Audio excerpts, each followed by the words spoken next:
श्रद्धयाग्निः समिध्यते श्रद्धया हूयते हविः श्रद्धां भगस्य मूर्धनि वचसा वेदयामसि। ओम।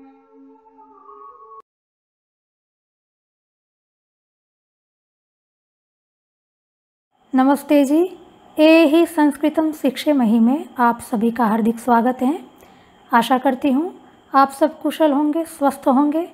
संस्कृत की आवृत्ति करते हुए, संस्कृत का व्यवहार में प्रयोग करते हुए संस्कृत का आनंद ले रहे होंगे। आइए नई कक्षा आरंभ करने से पहले पिछली कक्षा की हम आवृत्ति कर लेते हैं। पिछली कक्षा में हमने संबोधन किसको कहते हैं और संबोधन विभक्ति का प्रयोग कैसे करना है यह वाक्य के द्वारा देखा था। व्यवहार में बहुप्रयुक्त कुछ विशेषण शब्दों की सूची भी आपको दी गई थी। आइए अब हम अपनी अगली कक्षा की ओर आगे बढ़ते हैं। कक्षा 19 में हमने यत सर्वनाम के तीनों लिंगों में रूप किस प्रकार चलते हैं यह देखा था। आइए आज देखते हैं यत सर्वनाम का प्रयोग कैसे करना है। यत सर्वनाम संयोजक सर्वनाम है, अतः यत का प्रयोग दो वाक्यों को जोड़ने के लिए किया जाता है। यत सर्वनाम कभी भी अकेला नहीं आता है, अपने साथी तत् के साथ ही आता है। प्रथम वाक्य में यत सर्वनाम के रूपों का प्रयोग किया जाता है और द्वितीय वाक्य में तत् सर्वनाम के रूपों का प्रयोग किया जाता है। आइए कुछ वाक्य देखते हैं। जिस पेन से मैंने लिखा उससे तू भी लिख।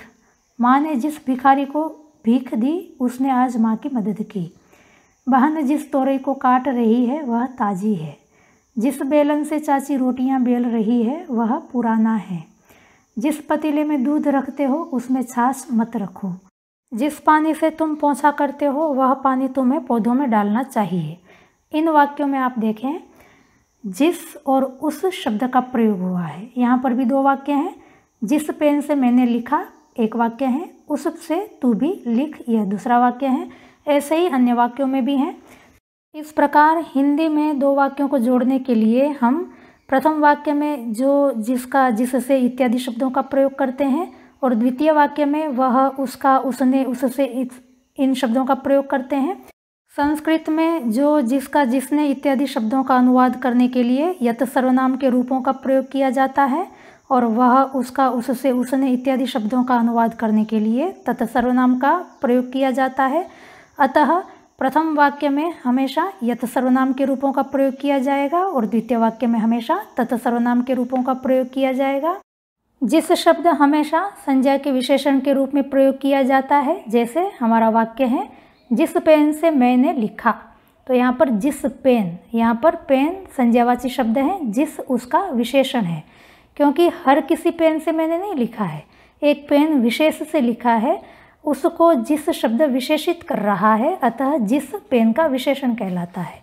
दूसरे वाक्य में जिस भिखारी को, हर किसी भिखारी की बात नहीं है, जिस भिखारी को भिख दी है, तो जिस यहाँ पर भिखारी को विशेषित कर रहा है। तीसरे वाक्य में जिस तोरई, यहाँ पर जिस तोरई को विशेषित कर रहा है, हर किसी तोरई की बात नहीं चल रही है, तोरई विशेष की बात चल रही है, उसको ये जिस शब्द विशेषित कर रहा है। जिस बेलन में जिस विशेषण है, बेलन विशेष्य माना जाता है। जिस पतीले में पतीला विशेष्य है, जिस विशेषण है। जिस पानी से पानी विशेष्य है, जिस उसका विशेषण है। दूसरे वाक्य में अब देखते हैं उससे तू भी लिख। उस जो शब्द है उसके द्वारा उसी संज्ञा को बताया जाता है जिस संज्ञा के साथ जिसका संबंध है। जिस शब्द का संबंध जिस संज्ञावाची शब्द के साथ है, उसी संज्ञावाची शब्द का ग्रहण दूसरे वाक्य में आए हुए उस, उससे, उसने इत्यादि शब्दों के द्वारा किया जाता है। जैसे हमारा वाक्य है जिस पेन से मैंने लिखा उससे तू भी लिख। हर किसी पेन से लिखने की बात नहीं है, उसी पेन से लिखना है जिस पेन से मैंने लिखा है। तो यहाँ पर उससे का संबंध पूर्व वाक्य में आई हुई पेन से है, अर्थात उससे शब्द पेन को बता रहा है, अतः वह पेन का विशेषण माना जाएगा। इससे क्या हुआ कि विशेष्य में जो लिंग विभक्ति वचन होंगे वही लिंग विभक्ति वचन विशेषण में भी आने चाहिए। तो जिसके लिए तो ये नियम काम करेगा। कि जो लिंग विभक्ति वचन पेन में होंगे वही लिंग विभक्ति वचन जिस शब्द का अनुवाद करेंगे तब हमें प्रयोग करने होंगे, पर उस शब्द के अनुवाद करते समय यह नियम ज्यों का त्यों नहीं लगता है, थोड़ा इसमें परिवर्तन हो जाता है। उस शब्द का अनुवाद करते समय लिंग और वचन तो वही रहेंगे जो जिस शब्द के लिंग और वचन है, अथवा तो कहें पेन शब्द के जो लिंग और वचन है। विभक्ति बदल जाती है, क्यों? क्योंकि विभक्ति का आधार कारक है। कारक के अनुसार हम विभक्ति का प्रयोग करते हैं और कारक का आधार वाक्य में आई हुई क्रिया होती है। क्रिया के बदलने से कारक बदल जाते हैं और कारक के बदलने से विभक्ति बदल जाती है। अतः आवश्यक नहीं है कि प्रथम वाक्य में जो क्रिया आई है वही क्रिया द्वितीय वाक्य में आए। जैसे हमारे यहाँ पर देखेंगे प्रथम वाक्य में पहले वाक्य में लिख क्रिया है, दूसरे वाक्य में भी लिख क्रिया है, पर द्वितीय वाक्य में देखेंगे पहले वाक्य में देना क्रिया दी अर्थात देना क्रिया आई हुई है और दूसरे वाक्य में मदद की अर्थात करना क्रिया आई हुई है, तो यहाँ क्रिया बदल गई है। अतः उस शब्द का जो कारक है वो बदल जाएगा, कारक के अनुसार विभक्ति आती है, अतः विभक्ति बदल जाएगी। जैसे दूसरे वाक्य को पहले देखते हैं, जिस भिखारी को भीख दी। अब इस देने की क्रिया का भिखारी संप्रदान है, क्योंकि भिखारी को दिया जा रहा है। संप्रदान होने से भिखारी में चतुर्थी विभक्ति आएगी, अतः भिखारी का विशेषण जो जिस है उसमें भी चतुर्थी विभक्ति आएगी। पर द्वितीय वाक्य में उसने मदद की करने की क्रिया का उस जो है वो करता है और उसके द्वारा भिखारी को ही बताया जा रहा है, अतः दूसरे वाक्य में भिखारी करने की क्रिया का कर्ता बना हुआ है, अतः प्रथमा विभक्ति का प्रयोग करना होगा, अर्थात उस शब्द का अनुवाद करते समय हम प्रथमा विभक्ति का प्रयोग करेंगे, चतुर्थी विभक्ति का प्रयोग नहीं करेंगे। किंतु लिंग वही होगा जो जिस शब्द का है, क्योंकि जिस और उस दोनों का संबंध भिखारी के साथ है, अतः भिखारी पुल्लिंग है तो उसके विशेषण जिस और उस में भी पुल्लिंग ही रहेगा। और वचन भी वही रहेगा जो जिसमें है, क्योंकि भिखारी संख्या में एक है अतः भिखारी में एक वचन आएगा, तो भिखारी का जो विशेषण जिस और उस है उन दोनों में भी वचन एक वचन ही आएगा। तो ये हमें ध्यान रखना है कि जिस और उस में लिंग और वचन तो हमेशा ही समान रहते हैं, परिवर्तन केवल विभक्ति का आता है। इसका कारण ये है कि जिस शब्द जिस वाक्य में है उस वाक्य की क्रिया और उस शब्द जिस वाक्य में है उस वाक्य की क्रिया अलग अलग होने के कारण कारक बदल जाते हैं और कारक के अनुसार विभक्ति का निर्धारण होता है, अतः जिस और उसकी विभक्ति बदल जाती हैं।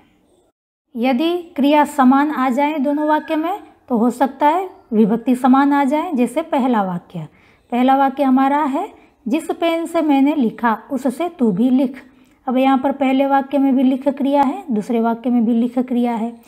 पहले वाक्य में लिख क्रिया का पेन जो है वो करण कारक बना हुआ है, इसलिए उसमें तृतीय विभक्ति आएगी, अतः उसके विशेषण जिसमें भी तृतीय विभक्ति आएगी। द्वितीय वाक्य में उस शब्द से जिस पेन को बताया जा रहा है वह पेन दूसरे वाक्य में आई हुई लिख क्रिया का करण ही है, अतः दूसरे वाक्य में भी उस से का अनुवाद करते समय हमें तृतीय विभक्ति का ही प्रयोग करना है। तो यहाँ पर जिस और उसमें विभक्ति भी समान है, लिंग और वचन तो समान होते ही हैं पर यहाँ पर विभक्ति भी समान है, क्योंकि दोनों अपने अपने वाक्य में आई हुई क्रिया के करण बने हुए हैं, अथवा कहें करण कारक के विशेषण बने हुए हैं।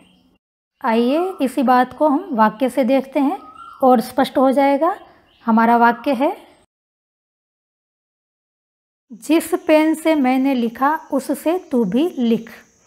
यहाँ पर दो वाक्य हैं। पहला वाक्य है जिस पेन से मैंने लिखा और दूसरा वाक्य है उससे तू भी लिख। पहले वाक्य की क्रिया है लिख, करता है मैंने लिखा तो मैं करता हूँ।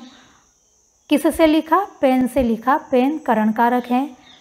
जिस शब्द पेन को विशेषित कर रहा है, अतः जिसको हम पेन का विशेषण कहेंगे। लिखने के लिए लिख धातु का प्रयोग करना है। भूतकाल होने से लंग लकार, कर्ता में, वक्ता विभाग का होने से उत्तम पुरुष एक वचन की क्रिया का प्रयोग करेंगे। लिख धातु लंग लकार उत्तम पुरुष एक वचन में रूप बनेगा अलिखम। जिस पेन से, इन दो शब्दों में जिस विशेषण है पेन विशेष्य है, पहले विशेष्य के लिंग विभक्ति वचन का निर्धारण करेंगे। पेन को संस्कृत में लेखनी कहते हैं, स्त्रीलिंग प्रातिपदिक है, करण कारक होने से तृतीया विभक्ति, संख्या में एक होने से एक वचन। विशेष्य के लिंग विभक्ति वचन हो गए स्त्रीलिंग तृतीया विभक्ति एक वचन, अतः विशेषण जिसके भी लिंग विभक्ति वचन होंगे स्त्रीलिंग तृतीया विभक्ति एक वचन। जिसका अनुवाद करने के लिए यत सर्वनाम का प्रयोग करेंगे। यत स्त्रीलिंग तृतीय विभक्ति एक वचन में रूप बनता है यया। लेखनी स्त्रीलिंग तृतीय विभक्ति एक वचन में रूप बनेगा लेखन्या। मैंने का अनुवाद करने के लिए अस्मत् प्रातिपदिक का प्रयोग करेंगे। कर्ता कारक होने से प्रथमा विभक्ति, संख्या में एक होने से एक वचन। अस्मत् प्रथमा विभक्ति एक वचन में रूप बनेगा अहम। दूसरा वाक्य है उससे तू भी लिख। यहाँ पर भी क्रिया लिख है। कर्ता तू है, किससे लिखना है? उससे, अतः उससे यह करण कारक है। करण कारक होने से हमें यहाँ पर तृतीय विभक्ति का प्रयोग करना होगा। उससे इस शब्द के द्वारा उसी लेखनी को बताया जा रहा है जो पिछले वाक्य में प्रयोग की गई है, अर्थात उससे इस सर्वनाम का संबंध पिछले वाक्य में प्रयोग की गई पेन इस नाम शब्द के साथ है। तू करता है भी अव्यय है। लिख इस क्रिया का अनुवाद करने के लिए लिख धातु का प्रयोग करना है। आदेश होने से लोट लकार, कर्ता तू, श्रोता विभाग का होने से मध्यम पुरुष एक वचन की क्रिया का प्रयोग करेंगे। लिख धातु लोट लकार मध्यम पुरुष एक वचन में रूप बनेगा लिख। उससे इसका अनुवाद करने के लिए हमें तत् सर्वनाम का प्रयोग करना है। हमने नियम देखा था कि जो लिंग और वचन यत के होंगे वही लिंग और वचन तत् में भी होंगे। यत का लिंग है स्त्रीलिंग और वचन है एक वचन, अतः तत् का भी लिंग होगा स्त्रीलिंग और वचन होगा एक वचन। तत् की विभक्ति का निर्धारण क्रिया के अनुसार होता है। द्वितीय वाक्य की क्रिया लिख है और उस लिख क्रिया का उससे यह करण कारक है, अतः यहाँ पर भी तृतीय विभक्ति का प्रयोग किया जाएगा। प्रथम वाक्य में तत् में भी तृतीय विभक्ति का प्रयोग किया गया है क्योंकि उसका संबंध पेन अर्थात करण कारक से है, और द्वितीय वाक्य में उससे यह भी द्वितीय वाक्य की क्रिया लिख का करण बना हुआ है, अतः यहाँ पर भी तृतीय विभक्ति है। तो यहाँ पर यत और तत् के लिंग वचन विभक्ति समान हो गए हैं क्योंकि दोनों ही क्रिया के करण बने हुए हैं। तू का अनुवाद करने के लिए हम युष्मत् सर्वनाम का प्रयोग करेंगे। कर्ता कारक होने से प्रथमा विभक्ति, संख्या में एक होने से एक वचन। युष्मत् प्रथमा विभक्ति एक वचन में रूप बनेगा त्वम। भी अव्यय है, संस्कृत में अनुवाद होता है अपि। वाक्य बना यया लेखन्या अहम अलिखम तया त्वम अपि लिख। आइए और एक वाक्य देखते हैं। बहन जिस तोरई को काट रही है वह ताजी है। पहला वाक्य है बहन जिस तोरई को काट रही है। द्वितीय वाक्य है वह ताजी है। पहले वाक्य में काट रही है क्रिया है, कर्ता बहन है। किसको काट रही है? तोरई को। तोरई कर्मकारक है। जिस तोरई को, यहाँ पर तोरई विशेष्य है, जिस तोरई का विशेषण है क्योंकि तोरई को विशेषित कर रहा है। काटने के लिए कर्ती धातु का प्रयोग करना है। पाठी के समान रूप चलेंगे। वर्तमान काल होने से लट लकार, कर्ता बहन अन्य विभाग का होने से प्रथम पुरुष, संख्या में एक होने से एक वचन। कर्ती लट लकार प्रथम पुरुष एक वचन में रूप बनता है कर्तयति। बहन को संस्कृत में भगिनी कहते हैं। इकारांत स्त्रीलिंग प्रातिपदिक है। कर्ता कारक होने से प्रथमा विभक्ति, संख्या में एक होने से एक वचन। भगिनी स्त्रीलिंग प्रथमा विभक्ति एक वचन में रूप बनता है भगिनी। जिस तोरई को, यहाँ पर तोरई विशेष्य है, जिस विशेषण है, अतः पहले हम विशेष्य के लिंग वचन विभक्ति का निर्धारण करेंगे। तोरई को संस्कृत में कोशातकी कहते हैं, स्त्रीलिंग प्रातिपदिक है। कर्मकारक होने से द्वितीय विभक्ति, संख्या में एक होने से एक वचन। यहाँ विशेष्य के लिंग विभक्ति वचन है स्त्रीलिंग द्वितीय विभक्ति एक वचन, अतः विशेषण जिस का भी अनुवाद करते समय हमें स्त्रीलिंग द्वितीय विभक्ति एक वचन का प्रयोग करना होगा। प्रातिपदिक है यत। यत स्त्रीलिंग द्वितीय विभक्ति एक वचन में रूप बनता है याम। कोशातकी स्त्रीलिंग द्वितीय विभक्ति एक वचन में रूप बनेगा कोशातकीम। वाक्य बनेगा भगिनी याम कोशातकीम कर्तयति। द्वितीय वाक्य है वह ताजी है। क्रिया है, कौन है? वह कर्ता कारक है। वह के द्वारा उसी तोरई का निर्देश किया जा रहा है जिस तोरई के साथ यत का संबंध है। ताजी यह वह का विशेषण है का अनुवाद करने के लिए हम अस धातु का प्रयोग करेंगे। वर्तमान काल होने से लट लकार, कर्ता वह, अन्य विभाग का होने से प्रथम पुरुष, संख्या में एक होने से एक वचन, अस लट प्रथम पुरुष एक वचन में रूप बनता है अस्ति। वह का अनुवाद करने के लिए हम तत्प्रातिपदिक का प्रयोग करेंगे। हमने देखा था कि यत का संबंध जिसे से होता है तत् का संबंध भी उसी से ही होता है। यहाँ पर भी आप देखें, यत का संबंध कोशातकी अर्थात तोरई से है, उसी तोरई के साथ तत् का भी संबंध है। यत क्योंकि कोशातकी का विशेषण है, अतः कोशातकी के जो लिंग विभक्ति वचन है वही लिंग विभक्ति वचन यत के हैं, अर्थात यत के लिंग विभक्ति वचन है स्त्रीलिंग द्वितीय विभक्ति एक वचन। हमने नियम देखा था कि यत और तत् में लिंग और वचन समान रहते हैं। तो यत का लिंग है स्त्रीलिंग और वचन है एक वचन, तो तत् का भी लिंग होगा स्त्रीलिंग और वचन होगा एक वचन। विभक्ति समान हो ऐसा नियम नहीं है, विभक्ति निर्भर करती है क्रिया पर, क्रिया के हिसाब से विभक्तियाँ बदलती रहती हैं। तो आप यहाँ पर देखें कि तत् जो है वो अस्ति क्रिया का कर्ता कारक है, वह जो है वो अस्ति क्रिया का कर्ता है, अतः तत् के लिए हमें प्रथमा विभक्ति का प्रयोग करना है क्योंकि कर्ता में प्रथमा विभक्ति होती है। यत के लिए द्वितीय विभक्ति का प्रयोग किया है क्योंकि यत कोशातकी का विशेषण है और कोशातकी कर्ती धातु का कर्म कारक है।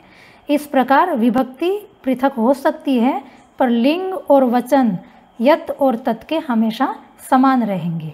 तो अब तत्प्रातिपदिक स्त्रीलिंग प्रथमा विभक्ति एक वचन में रूप बनता है सा। वह ताजी, इन दोनों में वह विशेष्य है, ताजी विशेषण है, अतः जो लिंग विभक्ति वचन विशेष्य के होंगे वही लिंग विभक्ति वचन विशेषण के होंगे। वह के लिंग विभक्ति वचन है स्त्रीलिंग प्रथमा विभक्ति एक वचन, अतः ताजी का अनुवाद करने के लिए भी हमें स्त्रीलिंग प्रथमा विभक्ति एक वचन का प्रयोग करना होगा। ताजी के लिए संस्कृत शब्द है प्रत्यग्र। हमने देखा है अकारांत स्त्रीलिंग प्रातिपदिक नहीं होते हैं, अतः हमें इसको आकारांत करके प्रयोग करना है। तो हमारा प्रातिपदिक होगा प्रत्यग्रा। प्रत्यग्रा स्त्रीलिंग प्रथमा विभक्ति एक वचन में रूप बनता है प्रत्यग्रा, अतः वाक्य बनेगा भगिनी याम कोशातकीम कर्तयति सा प्रत्यग्रा अस्ति। आगे वाक्य है, माँ ने जिस भिखारी को भीख दी उसने आज माँ की मदद की। प्रथम वाक्य है माँ ने जिस भिखारी को भीख दी, द्वितीय वाक्य है उसने आज माँ की मदद की। प्रथम वाक्य में क्रिया है दी, कर्ता है माँ, देने वाली माँ है।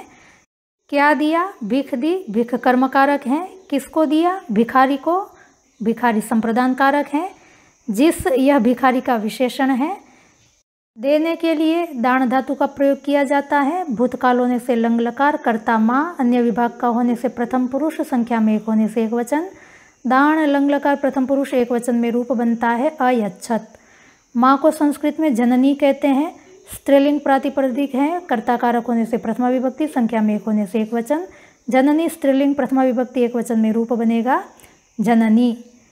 जिस भिखारी को, यहाँ पर जिस विशेषण है भिखारी विशेष्य है, अतः पहले भिखारी इस विशेष्य के लिंग विभक्ति वचन का निर्धारण करेंगे। भिखारी को संस्कृत में याचक कहते हैं।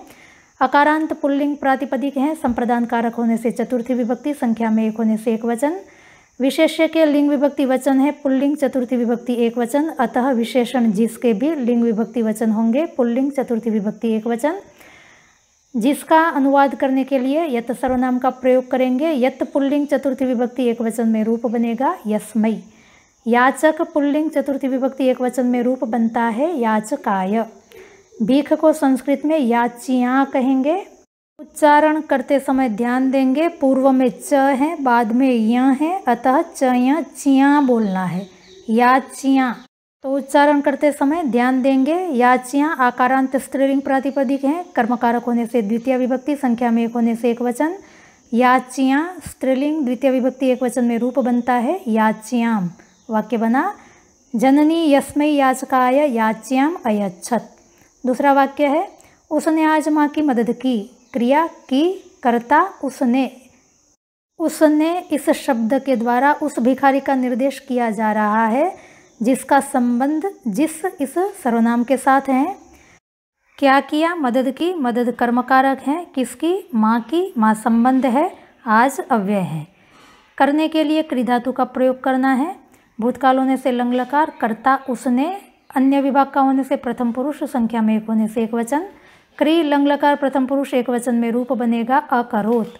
उसने का अनुवाद करने के लिए हमें तत् सर्वनाम का प्रयोग करना है।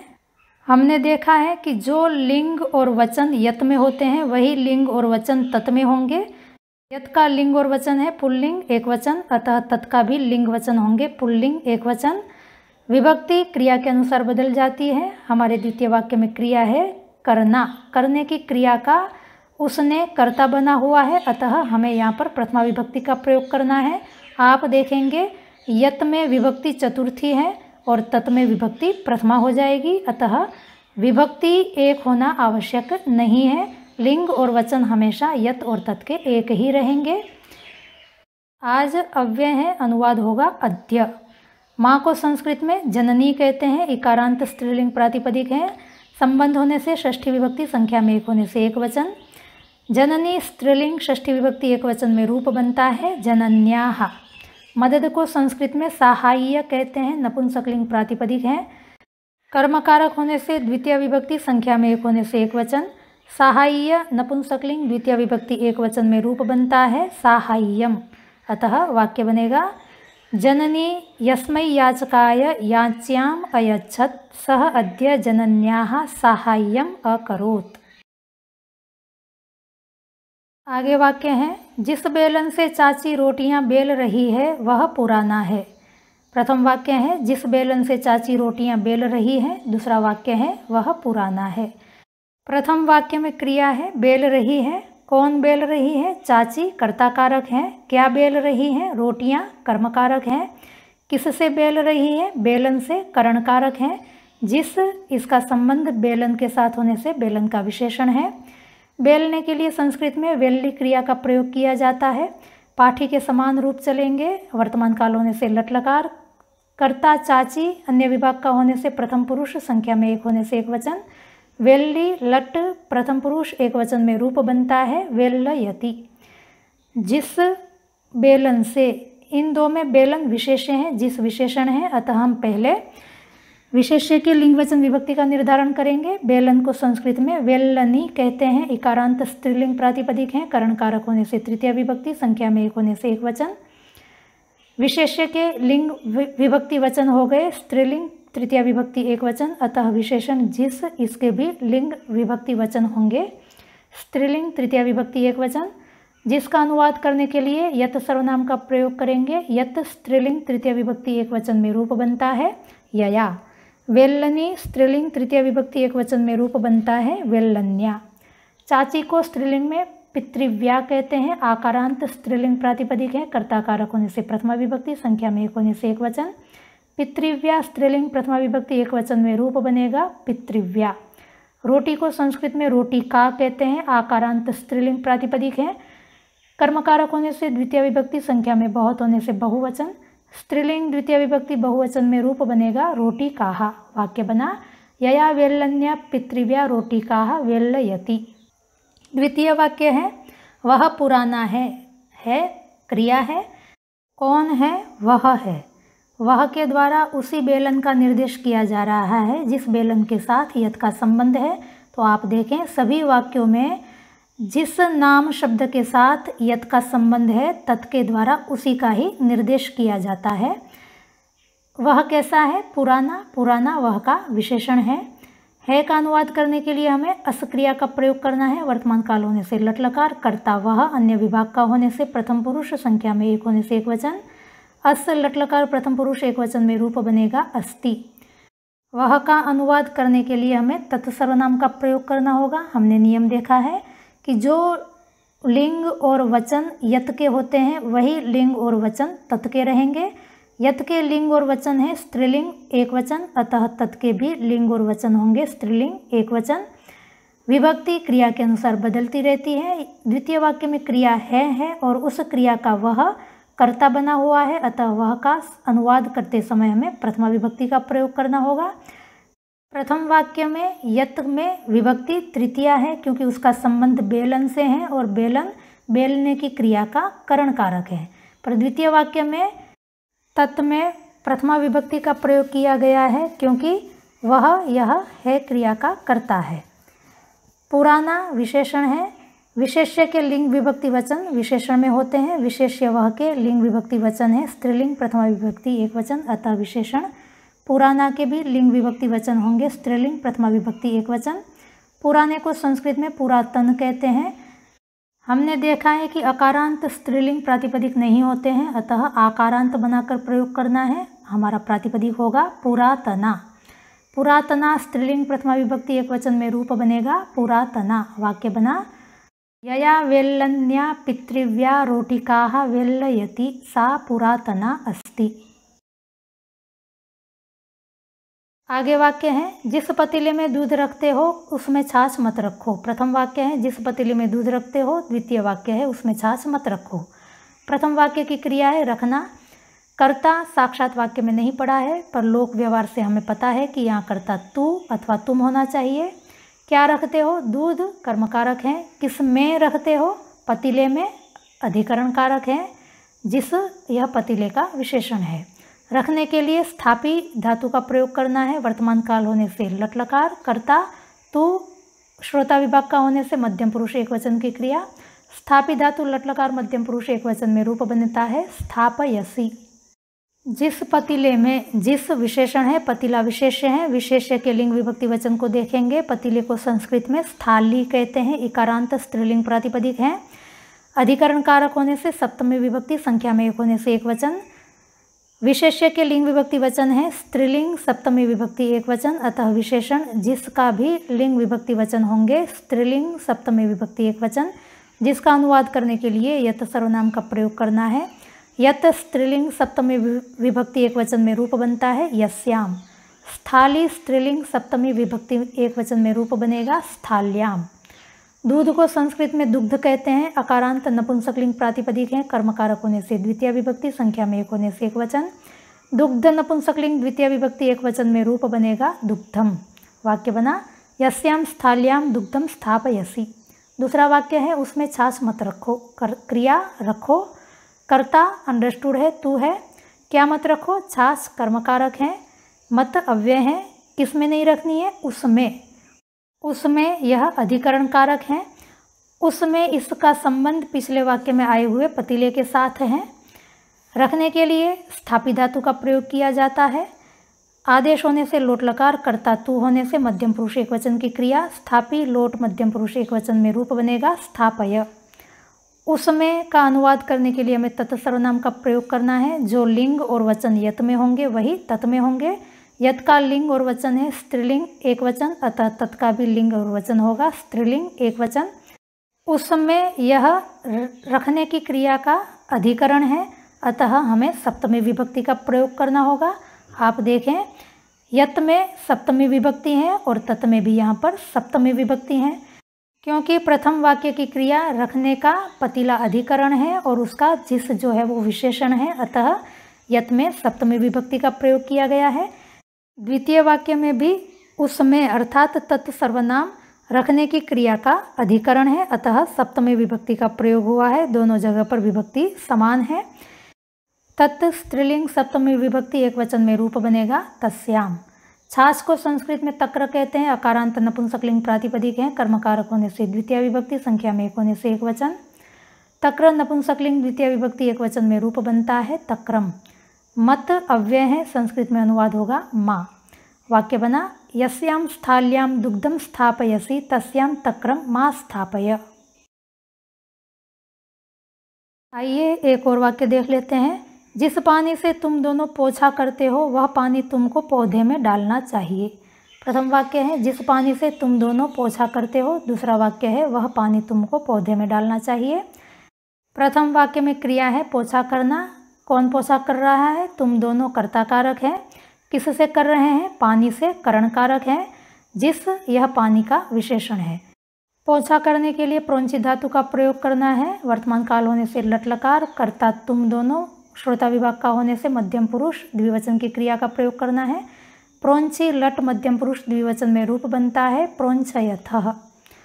जिस पानी से पानी विशेष्य है, पहले विशेष्य का लिंग विभक्ति वचन देख लेते हैं। पानी को संस्कृत में जल कहते हैं। अकारांत नपुंसकलिंग प्रातिपदिक है, करण कारक होने से तृतीय विभक्ति, संख्या में एक होने से एक वचन। जल नपुंसकलिंग तृतीय विभक्ति एक वचन में रूप बनेगा जलेन। विशेष्य के लिंग विभक्ति वचन हो गए नपुंसकलिंग तृतीय विभक्ति एक वचन, अतः विशेषण जिसके भी लिंग विभक्ति वचन होंगे नपुंसकलिंग तृतीय विभक्ति एक वचन। जिसका अनुवाद करने के लिए यत सर्वनाम का प्रयोग करना है। यत नपुंसकलिंग तृतीय विभक्ति एक वचन में रूप बनेगा ये न। जल नपुंसकलिंग तृतीय विभक्ति एक वचन में रूप बनता है जलेन।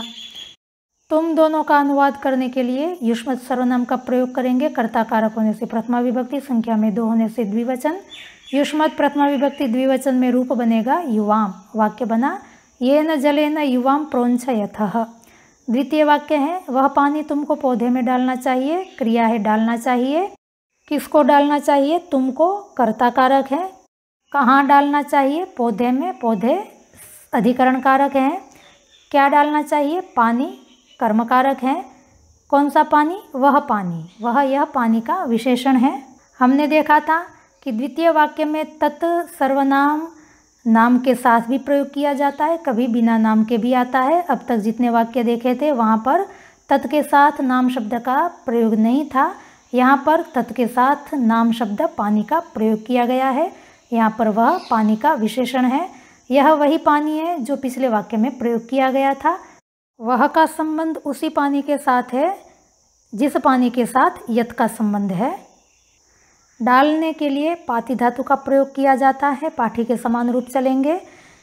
अनुनय विनय होने से विधिलिंग का प्रयोग करेंगे। कर्ता तुम दोनों श्रोता विभाग का होने से मध्यम पुरुष द्विवचन का प्रयोग करेंगे। पाति धातु विधिलिंग मध्यम पुरुष द्विवचन में रूप बनता है पातयेतम। वह पानी, इसमें वह विशेषण है, पानी विशेष्य है। पहले विशेष्य के लिंग विभक्ति वचन देखेंगे। पानी को संस्कृत में जल कहते हैं। अकारांत नपुंसकलिंग प्रातिपदिक है, कर्म कारक होने से द्वितीय विभक्ति, संख्या में एक होने से एक वचन। आप देखेंगे पिछले वाक्य में पानी करण कारक था, इस वाक्य में पानी कर्म कारक है, अतः विभक्ति बदल गई है। पिछले वाक्य में विभक्ति तृतीया थी और इस वाक्य में पानी में द्वितीय विभक्ति का प्रयोग किया जाएगा। विशेष्य के लिंग विभक्ति वचन हो गए नपुंसकलिंग द्वितीय विभक्ति एक वचन, अतः विशेषण तत् के भी लिंग विभक्ति वचन हो गए नपुंसकलिंग द्वितीय विभक्ति एक वचन। वह का अनुवाद करने के लिए हमें तत् सर्वनाम का प्रयोग करना है। आप देखेंगे कि यत में जो लिंग और वचन है वही लिंग और वचन तत् में भी हैं। तत् नपुंसकलिंग द्वितीय विभक्ति एक वचन में रूप बनता है तत्। जल नपुंसकलिंग द्वितीय विभक्ति एक वचन में रूप बनता है जलम। तुमको इसका अनुवाद करने के लिए युष्मद् सर्वनाम का प्रयोग करेंगे। कर्ता कारक होने से प्रथमा विभक्ति, संख्या में 2 होने से द्विवचन। युष्मद् प्रथमा विभक्ति द्विवचन में रूप बनेगा युवाम। पौधों को संस्कृत में पादप कहते हैं। अकारांत पुल्लिंग प्रातिपदिक है। अधिकरण कारक होने से सप्तमी विभक्ति, संख्या में बहुत होने से बहुवचन। पादप पुल्लिंग सप्तमी विभक्ति बहुवचन में रूप बनता है पादपेषु। अतः वाक्य बना ये न जलेन युवाम प्रोंछयतः तत् जलम युवाम पादपेषु पातयेतम। इस प्रकार आशा करती हूँ कि यत तत् सर्वनाम का प्रयोग किस प्रकार करना है वो आपको अच्छी तरह से समझ में आ गया होगा। यदि समझने में कहीं कोई कठिनाई हुई हो तो आप हमें अवश्य पूछें। आपकी समस्याओं का समाधान करने का हम यह अवश्य प्रयास करेंगे।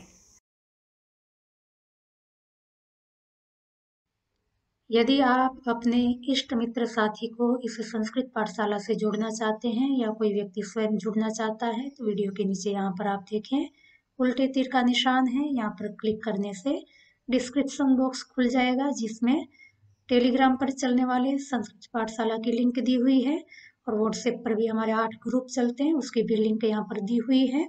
दोनों में से किसी एक लिंक पर क्लिक करने से आप हमारी पाठशाला से जुड़ सकते हैं। थोड़ा नीचे कन्या गुरुकुल की वेबसाइट का भी लिंक दिया हुआ है जिस पर जाकर के आप कन्या गुरुकुल का सामान्य परिचय प्राप्त कर सकते हैं। यहाँ पर सब्सक्राइब बटन दिया हुआ है जिस पर आप क्लिक करेंगे तो हमेशा के लिए हम आपके साथ जुड़ जाएंगे। भविष्य में भी हम संस्कृत के अतिरिक्त और भी कोई वीडियोस अपलोड करेंगे तो उसके नोटिफिकेशंस समय पर आपको मिलते रहेंगे।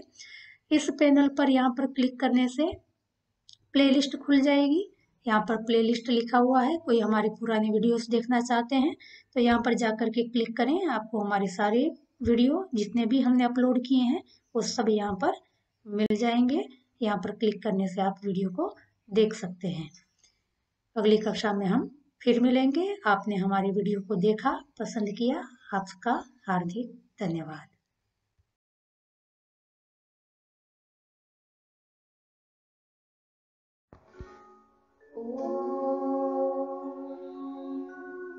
श्रद्धां प्रातर्हवामहे श्रद्धां मध्यं दिनं परि श्रद्धां सूर्यस्य निमृचे श्रद्धे श्रद्धापये हनः।